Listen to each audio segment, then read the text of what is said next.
Hello there. Let me just get my slides ready. There we go. Hi, I'm Barney Dellar. I'm a software team lead at Canon Medical in Edinburgh. And I'm going to be talking to you today about deliberate practice, about improving your skills using katas, deliberate practice, about tooling, about testing, and continuous learning. If you've got any questions, put them in the Q&A and I'll try and answer them as I go. I'll just open that up now. There we go. Cool, I can see that. So my story starts a couple of years ago when I had the great pleasure of bringing Amitai Schleier into my work for a week. Amitai is a technical agile coach, and it was great to have him on my team for a few days. And one thing that he really pushed when he was with us was the idea of a learning hour, that every day you do an hour of deliberate practice. And practicing your skills is very common in lots of fields. People go out jogging or do yoga to keep fit. Musicians regularly practice sample pieces and scales. Martial artists perform set pieces known as katas, at least in Japanese. But for some reason, this kind of practice is not so common in software. Kata is a Japanese word, and it's used to describe martial arts practices that are regular, repetitive, and choreographed. In software, of course, we love to borrow words from Japanese. So exercises for practicing the art of writing software are also known as katas. Although because software is complex and changing, our practices tend to be less regular and less repetitive. There is a great collection of katas online if you want to have a look for them. So on my team, we started doing regular katas. We did these using mob programming, which is a practice we use a lot in general. And you can talk to me later if you're interested in mobbing. And in these learning sessions, we practiced test-driven development. We tried various katas we found online, and we had a go at learning other languages such as Haskell. And we didn't just do this because it's fun, although learning together is fun. We did it to get better at what we do, to make our everyday work a bit easier, to go that bit faster. So I'm going to talk to you today about one kata in particular that we spent a lot of time on. Some katas can be done in half an hour or less, but we spent weeks on one in particular, and we learned some interesting things along the way. And I'm going to share some of that with you now. I'm going to talk about that kata in general, how we got to grips with it using approval testing, and the code coverage tools that we used, how we refactored, how we added new unit tests. I'll mention some cool things we learned about generators in Catch 2, and finally a look at mocks and stubs. Okay, I'm going to back up a bit first. I went to Claire McRae's excellent talk last year at CppOnSea on quickly testing legacy code. She talked about the approval test library, which she helped port to C++. And I thought it'd be great to try and practice using this library. I work a lot on legacy code, so I'm always keen to try out new tools and practices that can help me. So I looked for a kata that we could use as a way of exploring the approval test library.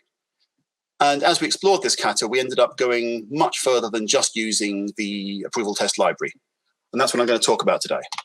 So this kata, the one that we spent so long on, is called the Gilded Rose. Most katas start from nothing. You have an empty project and you have to implement some tricky function or other. These can be great for practicing specific skills, but they're not really representative of how we normally work. The Gilded Rose is different. This kata is designed to mimic a real legacy code base. You're given a README, some code, including one class that you can modify, and some unit tests. The kata was originally created by Terry Hughes and it was written in C#. But since then, Emily Bache has gone on to translate it into more than 40 languages. This is a list here of all of the languages available from Emily's GitHub, and there are quite a few of them. And there's a few more, and a few more. There's everything here from Perl to Haskell to XSLT to C++. And there's a couple of C++ versions. Now, the code for the function that you want to modify in this kata is only a few tens of lines long, but it's been deliberately constructed to be convoluted, entangled, confusing, and unhelpful. There is documentation and there are tests, but just as in real code bases, these can't be trusted. The only thing that you're told is that the code is currently being used in a live system, so at least you know that it works, and that whatever it's doing right now, you want it to keep doing that. And your job is to add some new functionality to this code base. So it'd be great if you had some tests to help you make sure that you don't break anything. Even just looking at the indentation in this function, we can tell that it's a bit of a mess. It's full of branching based on conditionals. I'll zoom in a bit so we can see what it looks like.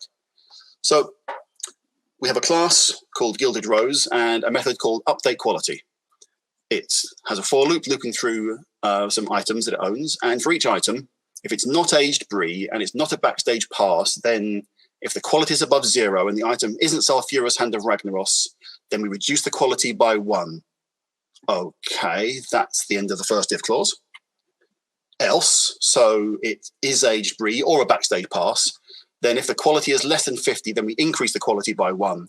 If it is a backstage pass and the sell-in is less than 11 and the quality is still less than 50, then we increase the quality by another 1. If the sell-in is less than 6 and the quality is still less than 50, we increase the quality by another 1. Okay, there's a top-level if here. If the item isn't the Sulphurous Hand of Ragnaros, we decrease the sell-in by 1. If the sell-in is less than 0 and it's not aged brie and it's not a backstage pass and the quality is greater than 0 and the item is not the Sulphurous Hand of Ragnaros, then we decrease the quality by 1. Else, so if the item is a backstage pass, then we make the quality equal to the quality minus itself. Else, so if the item is aged brie and if the quality is less than 50, then we increase the quality by 1. Now, I don't know about you, but I did not follow that. Quality and sell-in were definitely being modified, but it's really far from obvious how they're being modified. Let's have a look at the README. Normally, I like to look straight at code, but that was not useful. Hi, and welcome to Team Gilded Rose. As you know, we're a small inn with a prime location in a prominent city by a friendly innkeeper named Alison. We also buy and sell only the finest goods. Unfortunately, our goods are constantly degrading in quality as they approach sell-by date. We have a system in place that updates our inventory for us. It was developed by a no-nonsense type named Leroy, who has moved on to new adventures.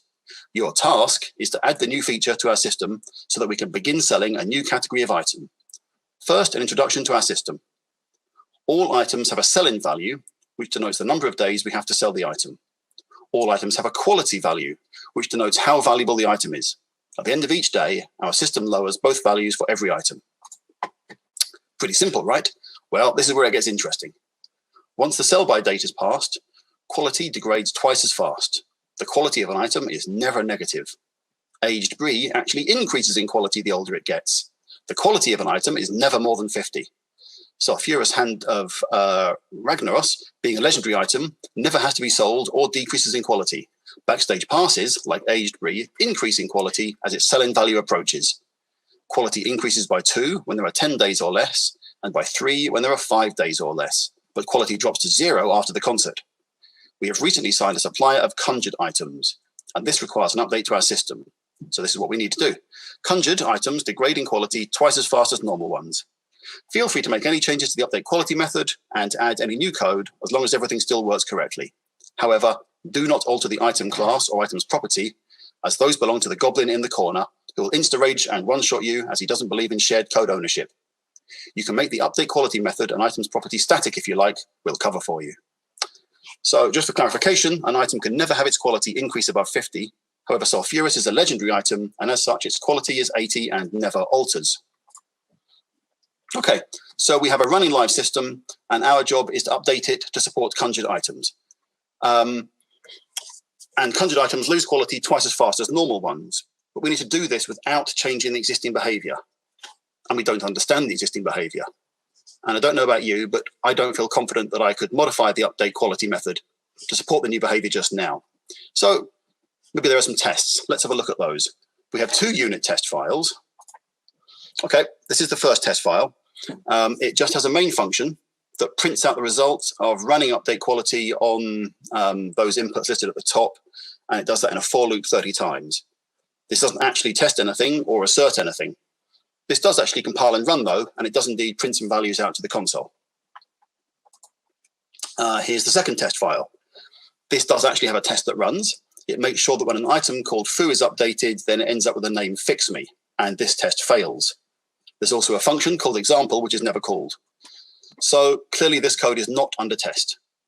And this is a problem because we need to modify the code without changing the existing behavior. But we have no tests to verify. This is where approval testing can help us.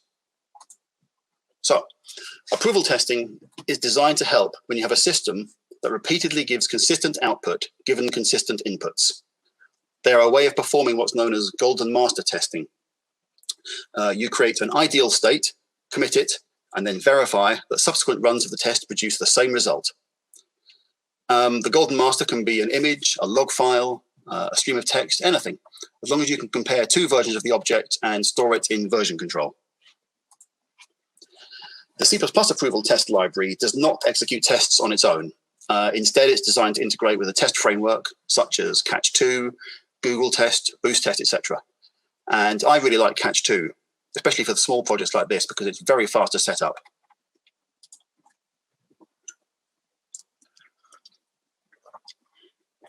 Okay, so we can set up Catch2 and then set up approval tests on top of that. Both Catch2 and approval tests are header-only libraries, which is great for getting started with them. But the headers are big, and they get compiled every time we compile anything, and they're pretty slow to compile. Now, one of the goals I had with this kata was to practice test-driven development. And for that to work, you really want rapid feedback between writing tests or code and then seeing the test results. So the first thing we did was to move the includes for Catch2 and approval testing into a precompiled header. And in this small code base, this only had a small effect, but it is good practice. By the time we'd written all of our tests, the debug compile time for a test change was 1.4 seconds with precompiled headers and 2.2 seconds without it. So that's a 60% increase in compile time. And that time difference would increase if we'd added more tests if we didn't have these precompiled test headers. Okay, back to testing. If we're going to use approval testing, we need some consistent inputs that produce some consistent outputs. In our case, we do have that main function that prints out the results for a collection of inputs by updating them every day for 30 days. If we run that function a few times, we can see in the console that the results are indeed the same every time. So we could store that output in a file, and then every time we make changes to the code, we could check the output against the one in the file to make sure that it hasn't changed. And that's basically what approval testing does for us. So we can turn this function into approval test fairly simply once we have the test framework in place. First, we extracted this helper function, which creates the items. This is the same code as before, but it's been slightly modernized, and it's just moved the code into a helpful function. We just add each item to a vector of items and then return that vector. That's fairly straightforward. And then, instead of writing the output to cout as we did before, we're going to use a string stream. We loop through all the items, and for each one, we put them into a stream and get to the end, and they call update quality, loop round again. And then this last line is the key line. We ask approval tests to verify the string for us. And that's it, we're done. It's as simple as that. We now have a test in place. So what happens when we run this test? The test framework runs this test case here. It generates that string, looping through all the days, and then it hits this verify step. At that point, it compares the result of that string stream with something. But on this first run, there's nothing to compare it to. Luckily, this is expected by the framework, so it pops up a diff tool for us.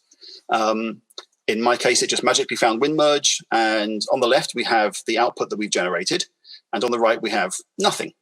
So all that we need to do is copy over the output to the right and save and exit. The test run then finishes, and the golden master output is stored in the text file. This first test run fails because it didn't manage to match correctly here. But if we run it for a second time, then it does pass silently. Okay, the framework has helpfully even chosen a nice file name for us for our golden master, so we can even see quite clearly which test that's for. It's very nice and helpful. And the output that we get is something like this, but going on for 30 days. Like I say, if we run the tests again, they pass with no prompt from WinMerge because we get consistent output each time. It's identical. But if we change the behavior and rerun the tests, then the system detects the difference and prompts me to look at WinMerge again and see if the change is okay. So with that, all that remains to be done is to commit the new approved output so that it lives alongside the code. Well, great. We now have some tests running and they're committed. But how do we know if this test is comprehensive? The inputs to the test are just the random strings that we found in that unused test. We can tell that some code is being invoked, The values in the output change day to day. We can see that we're printing out the name, the selling, and the quality of items, and that each day they do indeed change. But are the tests covering all of that messy production code? To tell that, we need a code coverage tool. On my team, we normally use Bullseye to check our code coverage. It has nice integration with Visual Studio, which is what we normally use. So we can turn Bullseye on, rebuild, run the tests, and then have a look at the output. And we can see that every part of the update quality method has been called. Well, that's great because, like I say, this was just some random inputs we found lying around. And it's nice to double check to make sure that this is indeed reporting correctly. If we didn't have the aged brie, so here I've commented out the aged brie in our list of items and then run again. Now we get less code coverage in our test. So great. With the aged brie put back into the list, we can see that we have 100% code coverage. And so far, we haven't had to investigate any production code or behavior at all. That's pretty nice.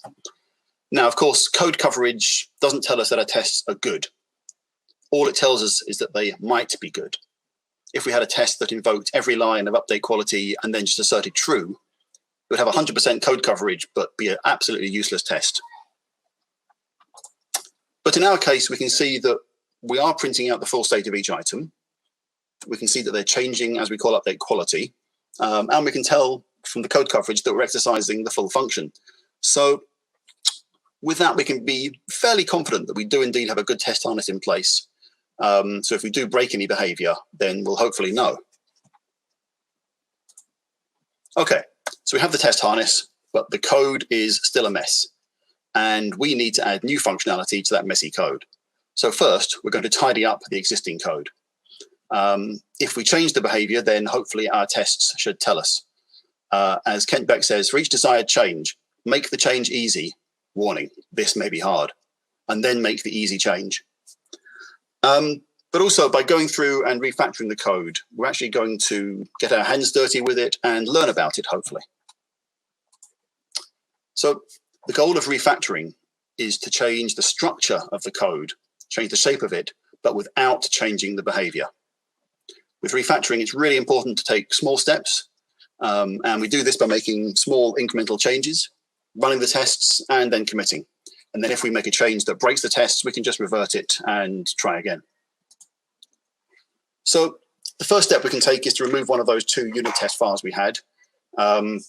We've converted one into an approval test, but the other one just declared a broken test and unused function, so we can get rid of that. And once we've done that, we can then go and look at our update quality method. And most of the changes we make are going to be extract variable or extract method. These are standard refactorings where you pull a complex expression out and give it a name, or you pull out a complex piece of logic and give it a name. I've just seen there's a question in the Q&A. Let me have a quick look. Have you considered testing your tests by deliberately breaking the code? Yes, I have. We did indeed try that. I think I might mention that later. But yes, certainly that would be a very, very sensible thing to do. We showed we had good code coverage by doing that, but if you change the behavior and then make sure that your approval tests change, then you'll know that you've got good tests in place. Can I mark that as done? No. Okay. It's magically gone. Thank you. Okay, on to the refactoring. Giving names to bits of code. As an example of extracting a variable, there's a few places in the function where we have code that checks if the item name is not Sulfurous Hand of Ragnaros. So we have if items I.name is not equal to that string. We can easily introduce a variable and then use that every time. And note that now this also makes the if statement easier to read. We just say if not sulfurous, as opposed to checking the name of the ith item against a magic string. We have raised the level of abstraction away from comparing strings and items to more of a domain language. We're checking to see, is this sulfurous or not? Once we've made this change and we've put this new code into the if statements that are using it, we can run our tests again and make sure they still pass. And this kind of refactoring, it's really easy. You're just pulling a Boolean out and giving it a name. But it allows you to start exploring this legacy code. Each change makes the code easier to understand, but also it gives us a way of walking through the code and building up a mental model of it as we go. And as we build up our mental model, then more and more complex changes become more and more obvious as we start to understand what the code is doing. As an example of extract method, this code here pops up a few times in the update quality method. It's incrementing the quality if it's less than 50. So we start off with this, and we can replace it with a helper function called increment quality, which does the same thing. And now, instead of seeing if the item's quality is less than 50, then incrementing that, we can just call increment quality. Again, we have given a name to what was previously a slightly complex block of code. And after a few iterations of this, we can get to something more like this. We've extracted out some useful helper functions, each of which is small enough to understand. Increment quality, which increments the quality. We've got decrement quality, increase backstage pass value. Some of the helpers are a bit more complex, like this one here, but it's still possible to reason about them. It's only got a couple of slight branches. If it's not expired, we return. If it's brie, we do something. If it's backstage pass, we do something else. Otherwise, we do something else. It's maybe not the best, but it's still a step forward from where we were. But the best thing is now our actual update quality method. This is it here. We can now tell that what it does is it iterates over all items. It skips sulfurous items. And then we update the quality, decrement the cell in, and then update the quality of expired items. And it turns out that that's what the original 50-line function was doing. This here is the same logic, but it was impossible to tell before. Now we can understand what it's doing. And because we have the tests in place, that was actually a relatively straightforward and easy thing to do. I hope you agree that this is more understandable. If you want to see a masterclass in that kind of refactoring, then I've included a link at the end. Sandy Metz did a great solution in Ruby at RailsConf a few years ago. But either way now, our code hopefully is understandable enough for us to implement the new requirements that we've been asked to do. So here is the new requirement again. We need to support conjured items, and conjured items degrading quality twice as fast. Okay, so what is a conjured item? If we look at the approval test that we have in place, we have a hint down here at this last one. This conjured item doesn't work yet properly. Conjured manna cake. So it looks like somebody in the past thought that we should define a conjured item by starting the name with the word conjured. Okay, we can work with that. So for the new requirements, we'll use TDD. As I mentioned before, katas are a great way of practicing skills such as TDD if you can't do it in your day job. And the idea with TDD is to add a small requirement in the form of a test and then implement just enough code to satisfy that requirement. And each unit test should be just a few lines long. It's good practice to break these up into 3 blocks: arrange, act, assert, or given, when, then. First, we arrange things, and we can use the require test macro here from catch2. Require will halt if things haven't been set up properly. And then we act, we do something. This should be a single action for each test case. When we do this, then we expect our assertion to pass. It's good practice to have just a single assertion or as few as possible. But we use check here, the check macro, which does not halt execution if it fails. And that's because if we do have, say, 2 or 3 checks at the end, we don't want our test just to exit when the first one fails. It might be really useful to know if the second or third one pass or fail as well. We use the check macro there. And I like to use 2 blank lines to break up my unit tests. We have the arrange block, then the act, and then the assert. If you need more blank lines than that, then your test is probably too complex and should be broken up, or you need some helper functions. And it's also really good practice not to over-constrain the assertion. If you're testing that something should log, then just test that it logs. Don't test the exact log message. Overly strict tests prevent us from changing the code later. And in software, we're always changing the code later. Okay, so So the first test that we can write is to detect whether something is conjured or not. Here we don't really have an action. We just have a named item and then check. And we're going to call this function is conjured. This test won't even compile at first because we don't have an is conjured function. So great, we can add that. This function just returns false. This test passes, so we can commit and move on to our next test. Now we have a test to detect that something is conjured. We're going to use the conjured manna cake, and we hope that this will return true for conjured manna cake. Of course, it doesn't at first. We need to do something cleverer in our implementation. This is known as triangulation in TDD. We add a test that forces some change in direction in the code.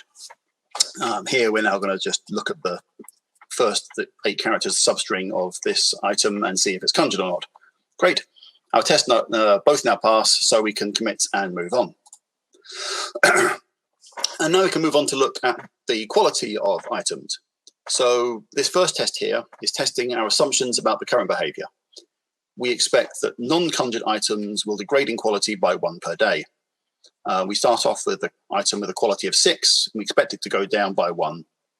We run update quality and check it. This test does pass, which is great because that means our assumptions are correct. So we can commit and move on now finally to the real requirement. And in this test, we're testing conjured items, and we expect its quality to go down by 2. So we start off with 6, and expected quality is 2 less than that. We're going to use the conjured manna cake and run it. And as we expect, this test fails. That's good. We need to make it pass.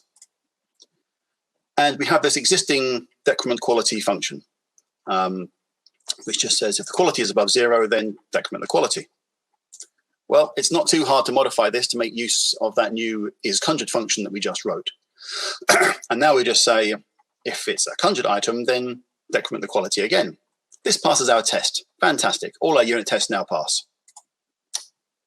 But our approval tests now fail. Because the conjured manna cake is now losing quality at twice the speed, we get different output. So we get prompted with this. This is the output we get. In the old behavior, the conjured manna cake went from 6 down to 5, down to 4, down to 3, and then it dropped down by 2 because it had hit a cell-in of 0. Now, new behavior, it's dropping by 6 to 4 to 2 to 0 because it's degrading twice as fast. That's exactly what we expected. So we can copy this over, and that's our new gold standard, and we can commit that. And if we look at that decrement quality function, we can see that we're decrementing the quality twice if the item is conjured, which is exactly what we intended it to do. And this is fine if the quality is large enough, or indeed if it's even. But what if the quality of a conjured item starts at 1, or indeed any odd number? We'll decrement it, and then we'll decrement it again because it's conjured. And that means the quality will go below 0. We should add a test because that's not allowed. The quality of a conjured item does not go below 0. If we start off with a quality of 1, then it should go down to 0 when we update quality if we have a conjured item.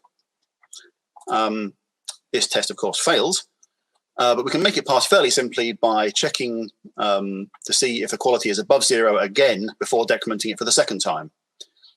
This isn't the best code, but it's also not the worst. And now that all our tests are passing, that's a good time to refactor if we want to. But I'm going to move on now.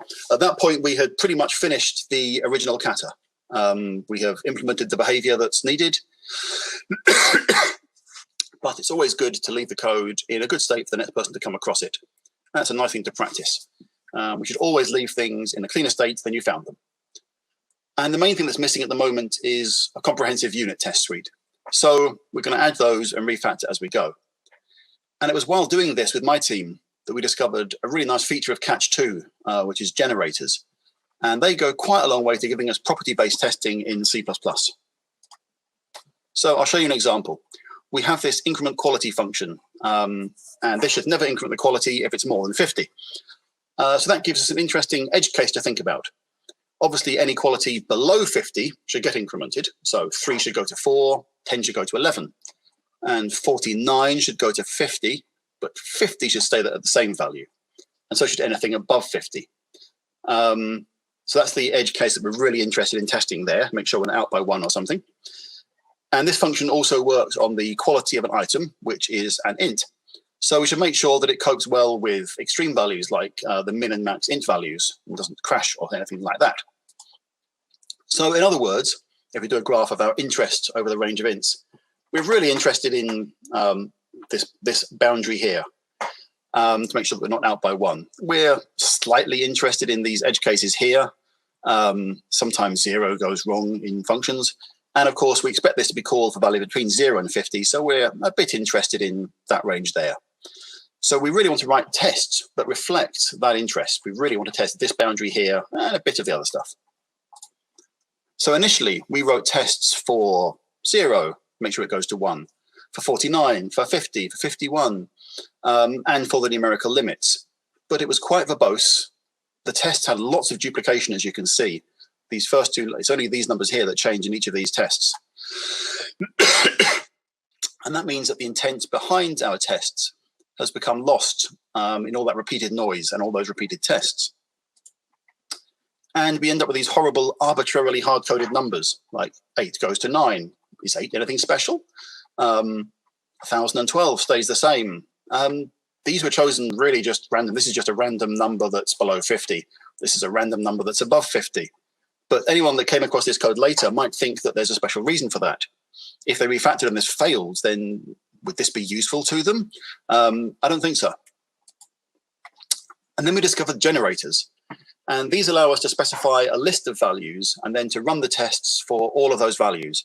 So this test here now runs 3 times, once for numeric limits int, min, one for 0, and once for 49. And now we have a single test that quality increments when it's 49 or less. That's a lot more expressive. But we can actually go even further. We can specify a range. We can run this test for every number between 0 and 50. We can take 10 random numbers between 0 and 100. We can filter them so we can take 5 odd numbers between minus 100 and 100. They're a really nice way of generating very expressive test code. So this is what we ended up with. Our test to make sure that quality increments when it's 49 or less now takes the int min, 100 random numbers between int min and 0, every number between 0 and 49, and 49 itself. It's nice to make 49 explicit because that's the very, very edge of our boundary. And that test passes. And then we have a second test. The quality doesn't increase when it's 50 or more. We take 50, a few numbers just above 50 to make sure there's nothing wrong with the actual boundary. Then 100 random numbers up to int max, and then int max itself. And with that, we've just got 2 tests that really capture our requirements for that function with just the 2 tests rather than the sprawling mess we had before. And we don't have any arbitrarily random numbers hard-coded into this. It's a much more expressive way of doing this. So, great, we have the unit tests, the nice generators. And the last thing I wanted to go through with my team was the idea of using test doubles. Historically, C++ has lagged behind other languages with support for test doubles, but there have been some good improvements in recent years. So I gave my team a new requirement that there should be some logging if something went wrong. Say increment quality was called when the item already had a quality above 50. We could log. By itself, this is not too difficult, and it lends itself quite well to approval testing. If we run the application or if we call up the quality from a test, then it should produce a log. We can store that as a golden master. That's good. So first, we want to make sure that we have a logger that works. We could do a simple log call in our update quality method. So now when update quality is called, we just log that we're updating the quality. And then we could do an approval test to make sure that that's all working. And if we have any calls to update quality, they'll be captured by that. And of course, we then forward the logger on to any calls that need it. And we can write an approval test that then checks the state of this log. This way, if it changes in the future, then we'll catch it and then we're able to see quite nicely what's going on. Here, we just remove the initial log. We loop over, update the quality, and then verify that the log file is as expected. Of course, we don't actually have a logger yet, so let's make one so the test can run. This is just an interface to a logger. We're using an interface because we're going to be mocking it later. And it has a pure virtual function called log, which just logs a string. And the implementation of it is quite simple. Once we had speed log in place, so this is just a wraparound speed log. The constructor sets up the logger, the destructor makes sure it closes down properly, and we can just log.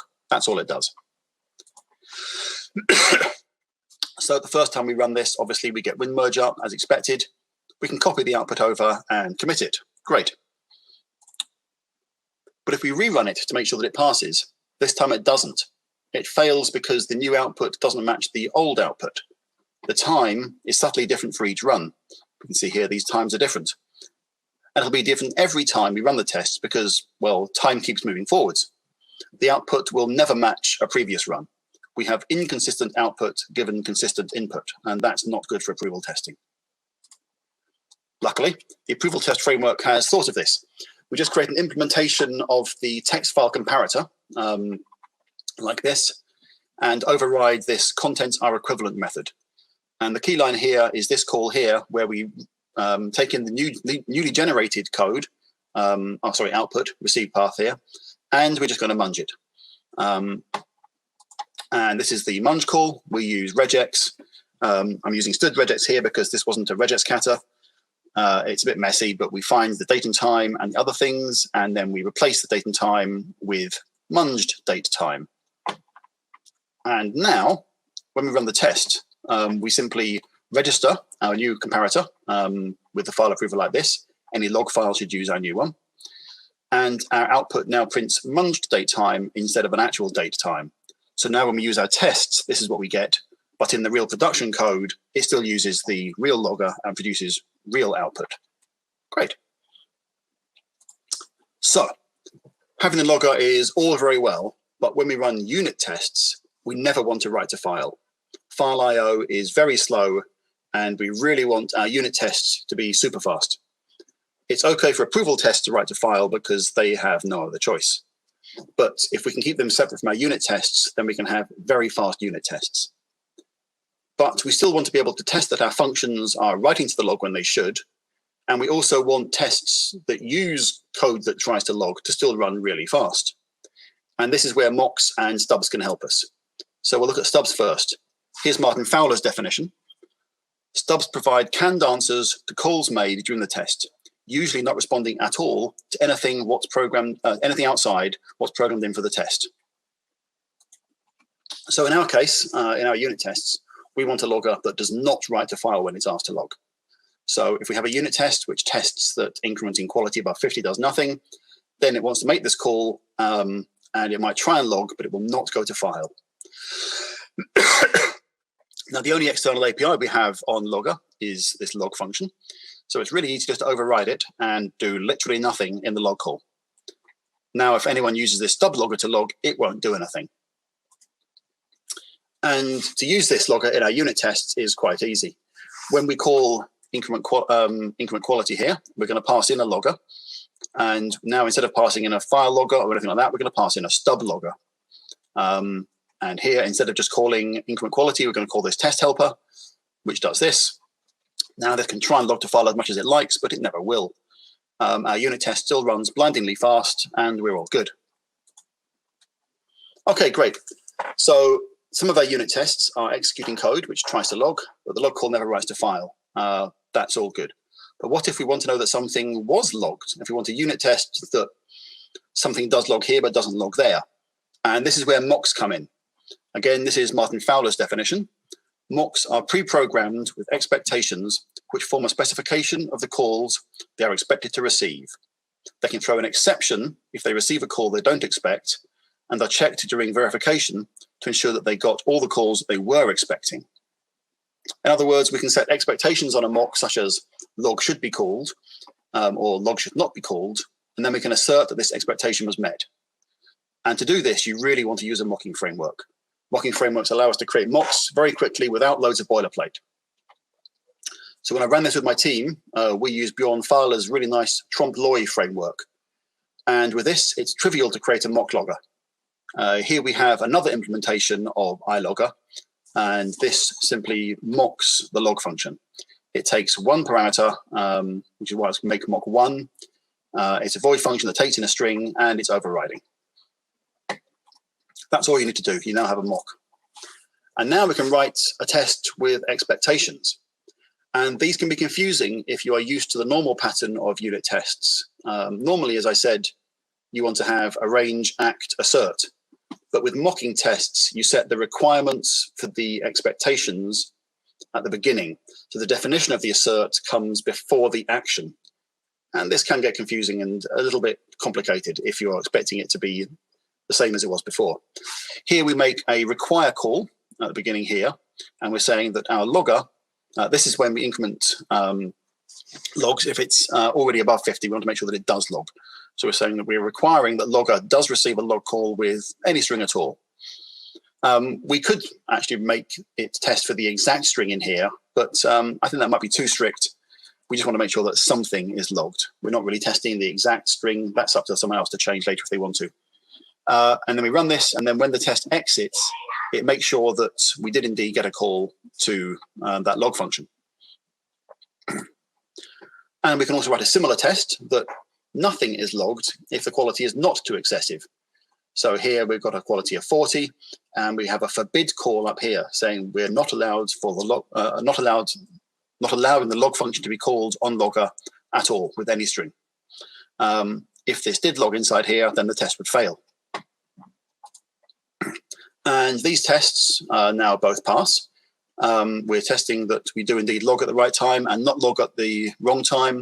We're never going to file IO for any of those. And these tests are really fast, but also, I like to think, very expressive. And with that, I'm basically done. That's the end of my deep dive into the Gilded Rose. We've looked at some katas and the idea of taking the time to improve your skills. We did this whole investigation into the Gilded Rose by taking time out from our work and investing it in learning. If you take time out from your work to improve and get faster, then you will achieve more in the long run. And it's really important that you do this in work time. If you're expecting people to practice in their spare time, then you're punishing people who have kids, who have to look after other people, who are carers, or people who just need downtime to recover from their day job. We also looked at how to use approval testing to bring a legacy system under test coverage, how to verify that this has been successful using a code coverage tool, and how quickly you can do that. We looked at how to go about refactoring, how to add in nice clean tests, especially using generators in Catch 2 to make really expressive tests. And finally, we looked at mocks and stubs. I do hope that you'll take some time and practice some of these katas yourself. They are good fun, and they're a great way of trying out new things safely. With that, I'll leave you with a few links to some interesting bits and pieces. And I've just seen I've got a question as well. Could I please repeat the name of the mocking framework I was using on the slides? Yes, it was trompe-l'oeil. This is a French word. I forget exactly what it means. It's a trick of light used in paintings to show one thing, but actually it's something slightly different. Bjorn is here actually at the conference. You can find him somewhere and ask him about it. I'll maybe put a link into the chat as well. If I can do that right now. Let me just quickly see if I can find this. Right there, it's actually on the slides right now, isn't it? There we go, it's this one here. And a question from Claire. Have I noticed a difference in how the team tests and refactors code as a result of these katas and learning hours? Yes and no. We still work on a really complex legacy system, and in our case, our inputs are really quite difficult to deal with. We've certainly put more of an effort into unit testing, and we have a lot more full stack testing as well in place now, some of which is using Golden Master testing. But this is a long journey, but thanks for the question. Mocking framework question, we've had that. How were you able to get your company to agree to have a visiting coach? It seems quite a commitment. I was actually quite lucky there. I met Amitai Schleier at a conference in the States, and he was then coming to Europe, where his wife's family are from, and he was there for the summer, and he wanted to keep up with his coding, but he didn't have a work visa. But what he was allowed to do was to visit people, and he did that for free. So my company paid for him to have a hotel, but we did not pay him. So he worked entirely for free for a week just to get some experience of coaching people. So that was really nice. There are quite a few people who've done coding tours since then and testing tours. If you keep your eye out on Twitter, you can get quite a few people to just come into your company for free, which is a very nice thing these days. I do love how the tech community shares these kind of practices. Question from Mike. How do you persuade management to allow an hour a day for this stuff when there's always important work that needs doing yesterday? Again, I was quite lucky here. I'm a team lead. I get to say, we're just going to do this. In terms of persuading management that is not yourself, I think probably the best way of doing it is to look at what happens if you incrementally improve.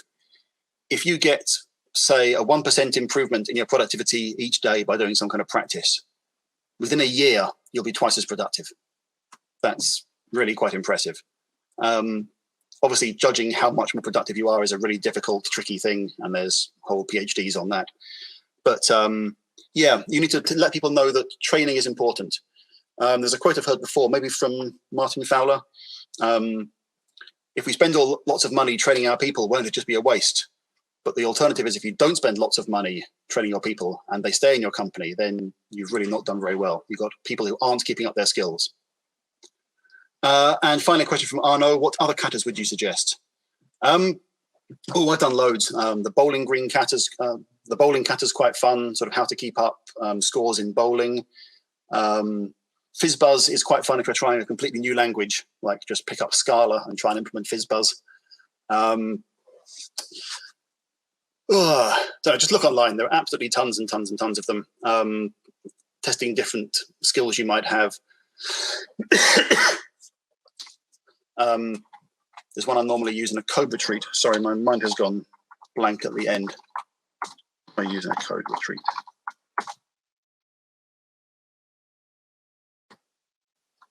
I can't remember. I'll finish this and I'll talk to you in the chat afterwards.